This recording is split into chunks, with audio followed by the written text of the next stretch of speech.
I'm Kris Bowers, and I'm a film composer, and I did the score for Bethany Hamilton, Unstoppable.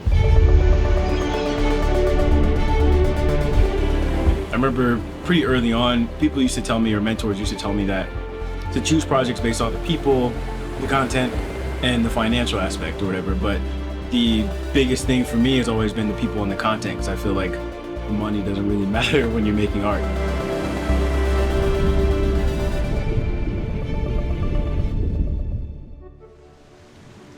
Bethany's story is just so incredibly inspirational, and it's something that I just really was so moved by myself, just seeing it and hearing about it and learning what she was able to accomplish. I was so inspired by it that I wanted to be a part of it. At some point, I was almost like given permission to not treat this like the average documentary.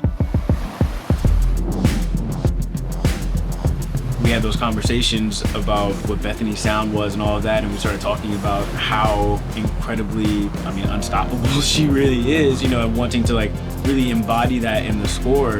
Then all of a sudden it gave me this permission to give the score more teeth and more energy and more like aggression, essentially, and kind of like embody the spirit that she actually is.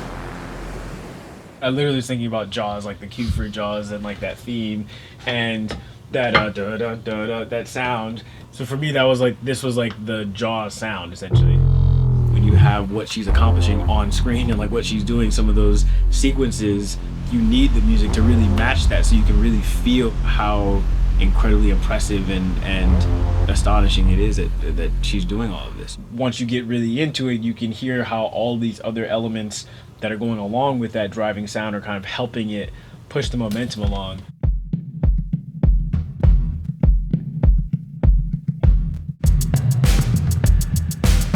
They're playing a little bit more like it's like an action sequence, like an action film. It still feels like you don't know where you are and like what's going to happen. And with the bass sound, now we have.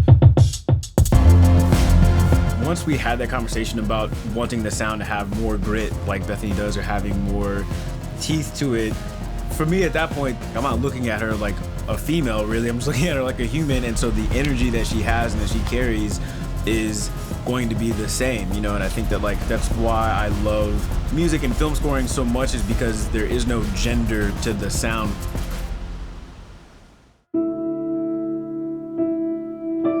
Piano works when men are emotional, and it works when women are emotional, so it's not a feminine instrument. And so why can't that be the same for some of the more aggressive sounds? Like if somebody's has grit to them and has bite to them and is aggressive in their personality or their tenacity when it comes to their craft or their life or whatever it is, that shouldn't have a different sound than just because she's a female. It's about the character first and foremost, and the human, and like that story that's happening.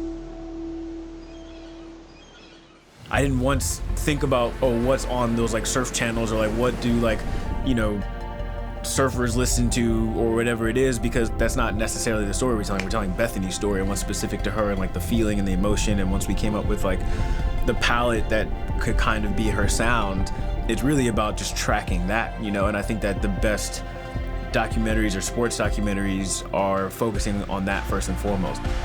I feel like the thing that this film really helped me understand is, again, to like not have assumptions, like not assume what this is going to be, and to like push yourself to figure out how to approach something differently. Once you realize that like it's not what you thought it was going to be, like once you rise to the challenge of what it needs to be, usually that's where growth happens.